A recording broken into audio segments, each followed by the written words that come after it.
Yang is a guy of substance, and a lot of people that at least dig into him somewhat end up liking him. So the fewer candidates, the more spotlight's going to have to be on Yang just by default. Even if the media doesn't want to, they're going to have to give him more attention, and by that he's going to gain more followers. I believe this campaign is about to become unhinged in the best way possible.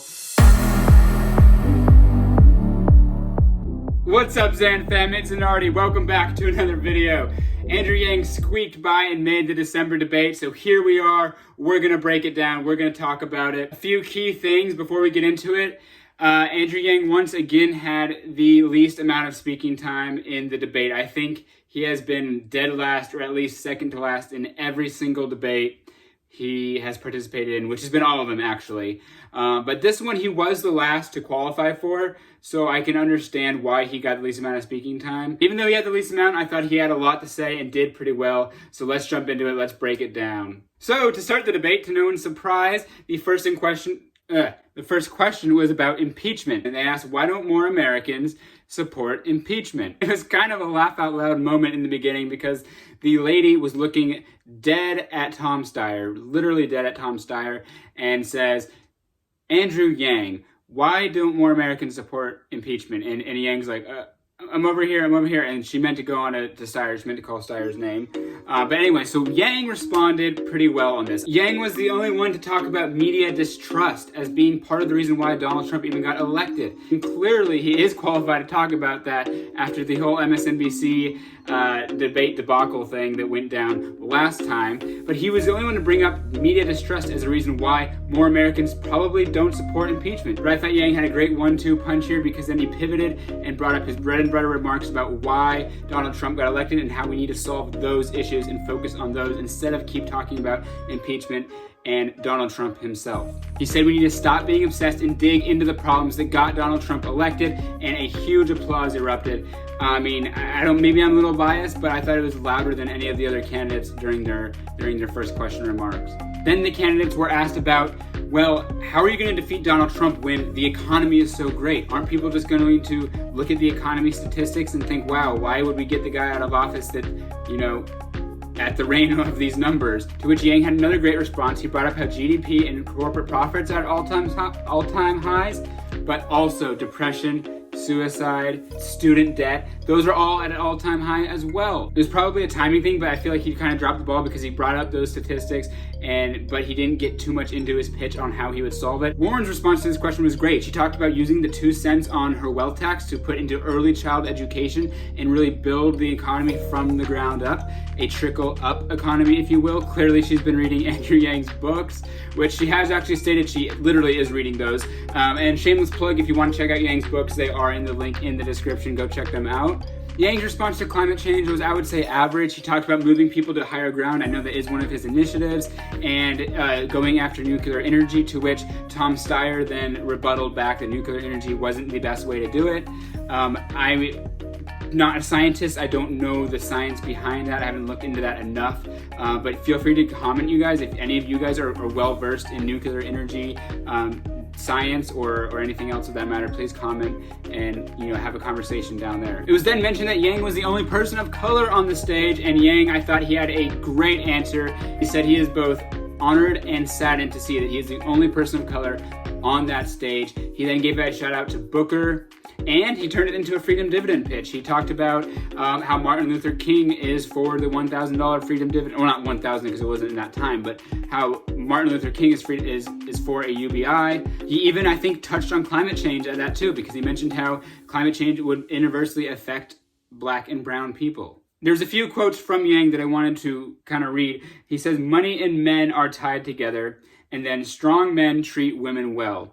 I thought those were amazing quotes. Because they were talking about men in politics and women and all that, thing. So his response here was, again, probably one of the best of the night. And then probably the best thing he said all night was, men left alone become morons. And listen, I was in a fraternity. I know this like 103,000%, okay? Yeah, we had a guy that laid in a puddle just for the fuck of it. We had guys that would burn cigarettes onto their arms. I may or may not have a scar. And then they started talking about early childhood education, and specifically for Yang, he brought up special needs children because he does have a special needs child. He has an autistic child at home with his wife, Evelyn. It really made them feel valued here. I read some things on Twitter, and I think he really hit home with the community of special needs people. He told them that, you know, they have intrinsic value because they are human and they are American. Even if, you know, the economy says only values their job at $30,000 as a Walmart greeter or whatnot, Yang, I felt like the way he spoke made everyone feel special and valued. Hour 3 got kind of strange. There was a big Biden and Bernie fight. I thought that was hilarious, seeing two old men like kind of hash it out in words. Hour 2 and 3, Yang really didn't get much speaking time. At least me, I got a lot of value out of him in the first hour, which I guess is good because most people probably are watching and then they turn it off. Yang's closing remarks were pretty good. He opened it with making a joke about how he was still on stage. You know, the audience laughed, some of the other candidates laughed, and I thought that's good. I mean, it's good to have a little bit of self-depreciating humor. Obviously not too much, especially if you are, you know, trying to be seen as a leader, but self-depreciating humor is probably one of the best forms of humor because it's not at the expense of anyone else, and it shows that you're confident and in yourself, and that, you know, you don't want to put others down, but you still have a sense of humor, and it makes you actually more likable. And he finishes his closing statement by talking about creating jobs and how the main thing that this freedom dividend will help with and that we need to focus on is creating jobs. Overall, guys, I thought Andrew Yang did a great job at this debate, even despite getting the least amount of speaking time once again. And then his Twitter numbers, actually, let's talk Twitter numbers. Yang was the candidate that scored the most amount of followers post-debate, or during the debate. So Yang actually gained the most amount of followers, the new people interested in him. He also raised over $750,000 in, you know, the window after raising the debate. I'm filming this one day after the debate, 24 hours after the debate. So, you know, he's raised $750,000 in those 24 hours, which is insane. And I think a third of them are new donors. A third of our new donors post-debate. That's insane. So guys, this campaign, I believe this campaign is about to become unhinged in the best way possible. This campaign is going strong. He was on the Ethan Klein H3H3 podcast this afternoon. So I think we're about to see a lot of growth and momentum in 2020, especially as the debate stage narrows.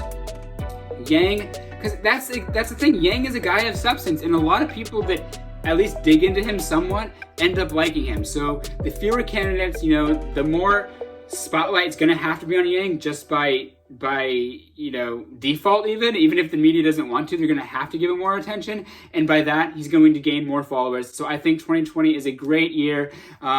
Remember, there's always links in the description. There's a link to register to vote as well, of course, as always, and his books. And thank you guys so much for watching. I really appreciate all the support, and make sure to give this video a thumbs up. Thank you guys so much. Have a great evening, morning, whatever it is. Good night. Sleigh bells ring, diamonds bling.